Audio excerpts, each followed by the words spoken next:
Zaman ini berlangsung kira-kira zaman reptil, karena memang kondusif untuk kehidupan reptil. Setelah berakhirnya zaman sekunder ini, maka muncul kehidupan yang lain, yaitu jenis burung dan mamalia dan lain-lain. Selanjutnya adalah era Neozoikum atau zaman hidup baru. Era ini dibagi lagi menjadi dua, zaman tersier atau zaman ketiga, sehingga merupakan zaman terpenting.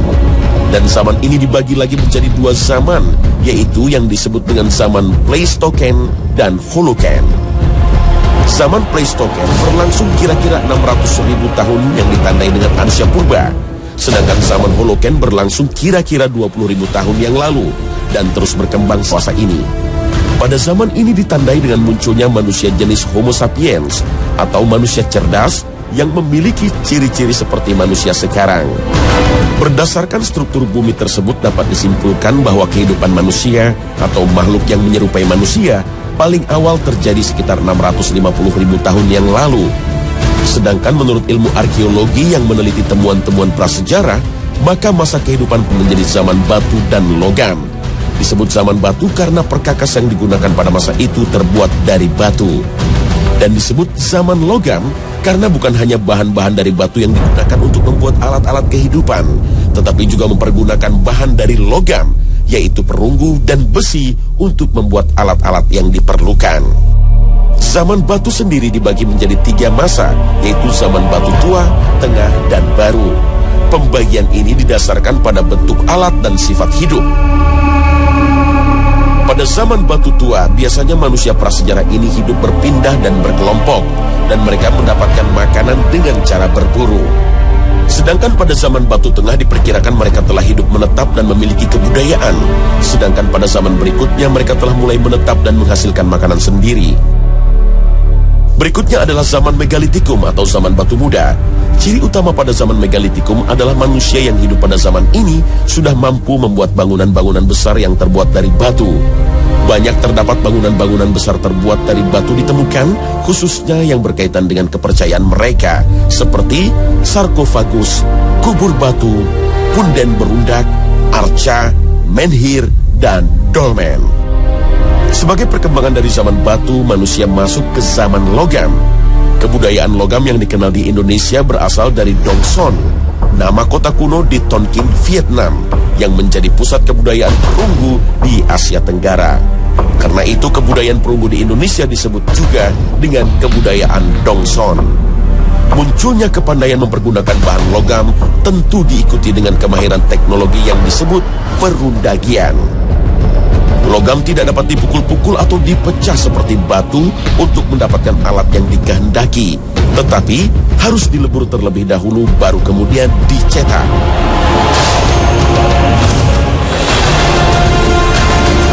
Menurut penganut paham evolusi, manusia prasejarah dibagi menjadi 3. Yang tertua adalah Australopithecus africanus. Makhluk ini diperkirakan hidup sekitar 2-3 juta tahun yang lalu.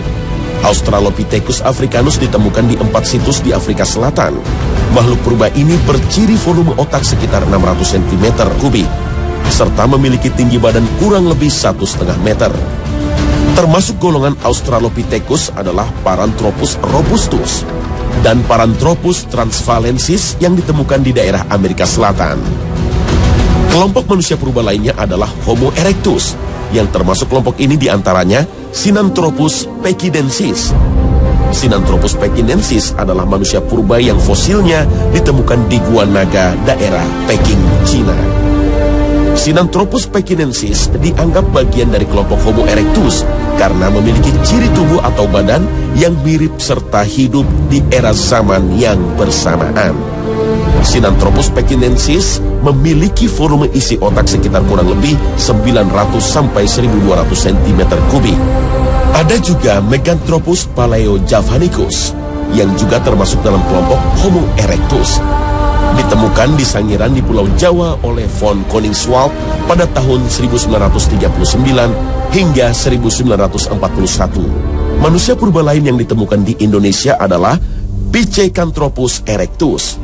Pithecanthropus erectus hidup di zaman Pleistosin atau kira-kira 300.000 hingga 500.000 tahun yang lalu. Homo sapiens atau manusia cerdas dengan isi volume otak kira-kira 1450 cm3 hidup sekitar 15.000 hingga 150.000 tahun yang lalu. Manusia cerdas disebut demikian karena ciri fisiknya menyerupai manusia yang ada pada saat ini. Pemirsa, istilah-istilah dan urutan kronologi di atas memang mengacu pada kronologi yang dibuat oleh para penganut teori evolusi. Hal ini tentu saja bukan berarti kita sepakat dengan mereka. Para penganut teori evolusi biasanya menjadikannya sebagai urutan kronologis karena mereka meyakini telah terjadi evolusi makhluk hidup. Yang perlu diingat adalah bahwa teori ini hanya dugaan dan belum tentu terbukti kebenarannya. Pada hakikatnya, semua temuan dan penelitian ilmiah telah mengungkapkan bahwa catatan fosil tidak mengisyaratkan proses evolusi seperti yang dikemukakan evolusionis. Fosil-fosil yang mereka katakan sebagai nenek moyang manusia ternyata milik spesies kera. Sebagai contoh adalah Australopithecus yang diyakini sebagai nenek moyang manusia. Ternyata, semua spesies Australopithecus adalah kera yang sudah punah dan menyerupai kera masa kini. Ukuran tengkorak mereka sama atau lebih kecil dari simpanse yang hidup di masa sekarang. Terdapat bagian menonjol pada tangan dan kaki mereka yang digunakan untuk memanjat pohon seperti simpanse zaman sekarang. Dan kaki mereka memiliki kemampuan menggenggam dahan. Mereka bertubuh pendek dan seperti simpanse masa kini. Australopithecus jantan lebih besar dari Australopithecus betina. Sekian banyak karakteristik seperti detail pada tengkorak, kedekatan kedua mata, gigi geraham yang tajam, struktur rahang, lengan yang panjang, kaki yang pendek merupakan bukti bahwa makhluk hidup ini tidak berbeda dengan kera zaman sekarang. Singkatnya, Australopithecus tidak memiliki kekerabatan dengan manusia dan mereka hanyalah spesies kera yang telah punah. Temuan ahli-ahli paleoantropologi baru-baru ini mengungkapkan bahwa Australopithecus, Homo habilis, dan Homo erectus hidup di belahan bumi berbeda pada masa yang sama. Selain itu, suatu segmen manusia tertentu yang digolongkan sebagai Homo erectus ternyata hidup hingga zaman modern. Homo neanderthalensis dan Homo sapiens pernah hidup bersama di wilayah yang sama. Situasi ini jelas menunjukkan ketidakabsahan pernyataan bahwa mereka adalah nenek moyang bagi yang lain. Demikian juga dengan Homo erectus dan lanjutannya. Semua klasifikasi ini ternyata hanya ras-ras asli manusia. Perbedaan di antara mereka tidak lebih dari perbedaan antara orang Inuit atau Eskimo dengan Negro, atau antara Pygmy dengan orang Eropa.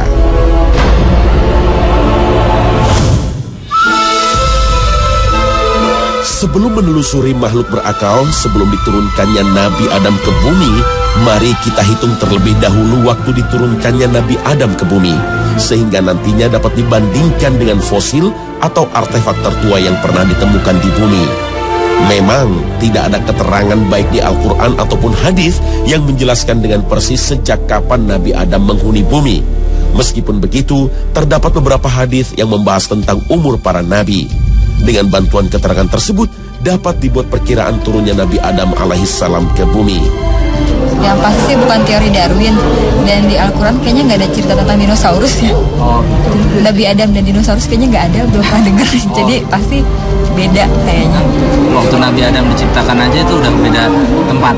Nabi Adam diciptakan di surga, baru diturunkan ke bumi karena memang dihukum sama Allah lah istilahnya gitu. Nggak tahu ya? Nggak tahu, masih belum yakin. Kayaknya sih nggak. Karena saya geologi ya, saya belajar itu.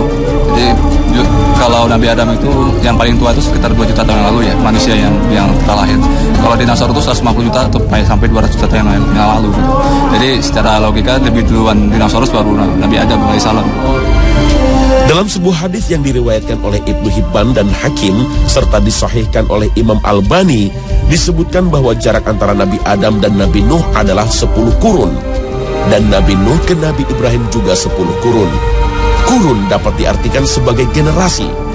Karena umur Nabi Nuh lebih dari 950 tahun, maka dapat kita asumsikan umur satu generasi saat itu adalah 1000 tahun. Dengan demikian jarak antara Nabi Adam dan Nabi Nuh adalah 10.000 tahun. Sedangkan umur generasi dari Nabi Nuh ke Nabi Ibrahim kita asumsikan berkurang setengahnya atau 500 tahun. Tentu ini juga berdasarkan rata-rata umur manusia ketika itu, sehingga jarak antara Nuh dan Nabi Ibrahim adalah 5.000 tahun. Maka total dari Nabi Adam sampai Nabi Ibrahim berjarak 15.000 tahun. Allah Subhanahu wa Ta'ala berfirman, Alam tara ila alladhi hajja Ibrahim fi rabbih an ataahu Allahul mulka idh qala Ibrahim rabbiya alladhi yuhyi wa yumitu qala ana uhyi wa umit. قال إبراهيم فإن الله يأتي بالشمس من المشرق فأت بها من المغرب فبهت الذي كفر والله لا يهدي القوم الظالمين. Dalam ayat tersebut dikisahkan bahwa Nabi Ibrahim berdialog dengan seorang raja. Banyak ahli tafsir yang berpendapat bahwa raja tersebut adalah Raja Namrud bin Kan'an. Namrud adalah seorang raja legendaris yang memerintah wilayah Mesopotamia. Raja ini hidup antara tahun 2275 sebelum Masehi hingga 1943 sebelum Masehi. Sedangkan jarak antara Nabi Musa sampai Nabi Muhammad berdasarkan keterangan Ibnu Abbas adalah sekitar 2000 tahun. 600 tahun diantaranya adalah dari Nabi Isa ke Nabi Muhammad. Berarti Nabi Musa hidup sekitar 1400 sebelum Masehi. Dengan begitu jarak dari Nabi Musa ke Nabi Ibrahim sekitar 500 tahun. Sedangkan dari Nabi Muhammad SAW sampai saat ini sudah 1442 tahun. Jika angka-angka tersebut dijumlahkan, maka akan ketemu angka 23.000 tahun. Yang berarti menurut perhitungan tadi, Nabi Adam diturunkan ke bumi 23.000 tahun yang lalu. Wallahu a'lam bissawab. Salah satu teori yang dapat menelusuri asal-usul nenek moyang manusia disebut teori Adam kromosom Y atau Y Most Common Recent Ancestor atau YMRCA. Teori ini merupakan teori yang berkembang dalam ilmu genetika, di mana teori ini menyatakan bahwa garis keturunan makhluk hidup dapat ditelusuri dari kromosomnya. Penamaan Adam sendiri merujuk pada kepercayaan agama Samawi yang meyakini bahwa Adam adalah asal-usul umat manusia. Kromosom adalah sel yang menentukan jenis kelamin manusia. Kaum pria memberikan sebagian kromosom Y kepada anak-anak laki-lakinya, lengkap dan murni. Jika seorang pria tidak punya anak laki-laki, kromosom Y-nya berakhir di dirinya sendiri dan mati ketika pria itu meninggal. Ini berarti bahwa proses pemberian serupa yang mencirikan garis-garis keturunan berlaku pada kromosom Y. Menurut teori kromosom Y tersebut, 3 miliar kromosom Y yang ada sekarang ini berasal dari seorang pria yang hidup di masa lalu. Dengan mengkaji dan menganalisis DNA manusia dari seluruh pelosok dunia, ahli genetik pada mulanya telah membuat kesimpulan bahwa semua manusia yang hidup adalah berasal daripada seorang manusia yang tinggal di Afrika sekitar 60.000 atau 142.000 tahun yang lalu.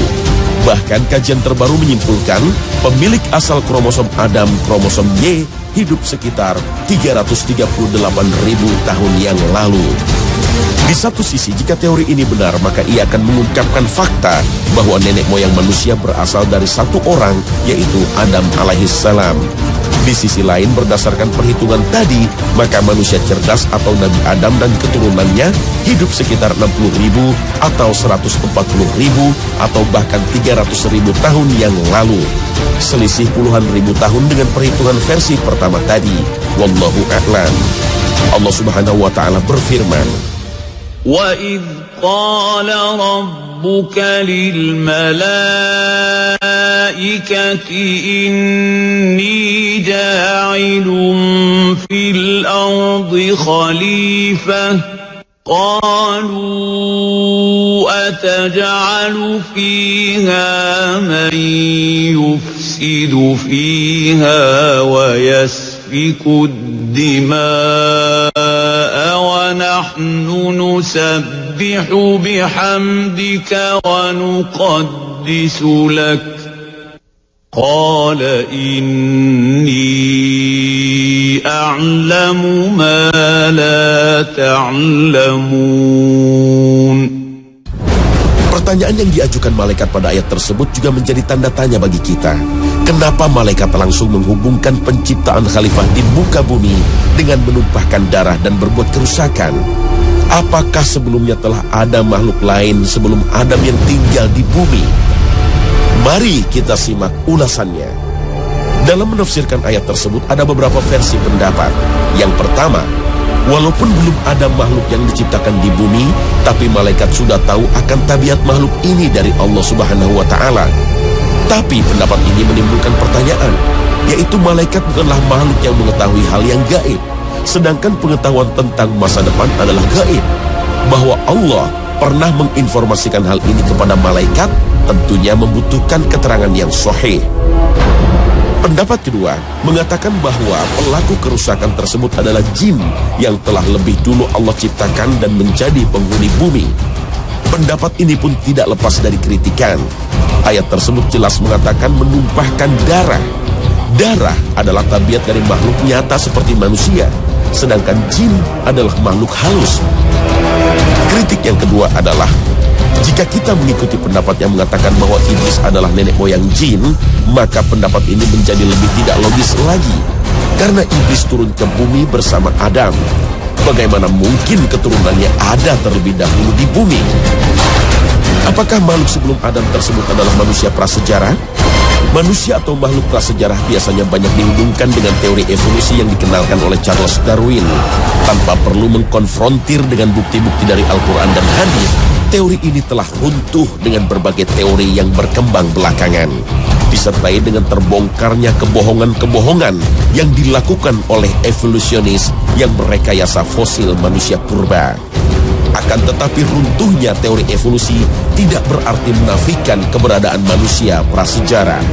Karena berbagai penemuan fosil dan artefak yang telah berumur puluhan ribu tahun membuktikan bahwa pada zaman itu telah terdapat kehidupan yang menyerupai kehidupan manusia. Sumber berita Rusia pernah memberitakan bahwa sebuah peralatan mesin aluminium berusia 300 juta tahun telah ditemukan di wilayah Vladivostok. Beberapa ahli mengatakan temuan itu adalah rel bergigi yang tampaknya memang diproduksi dan